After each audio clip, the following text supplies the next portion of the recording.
சங்கு திரண்டு முரண்டெழுமோசை தழைப்பன ஆகாதே சாதி விடாத குணங்கள் நம்மோடு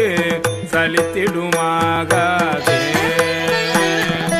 அங்கிது நன்றிது நன்றெனும் மாயை அடங்கிடும் ஆகாதே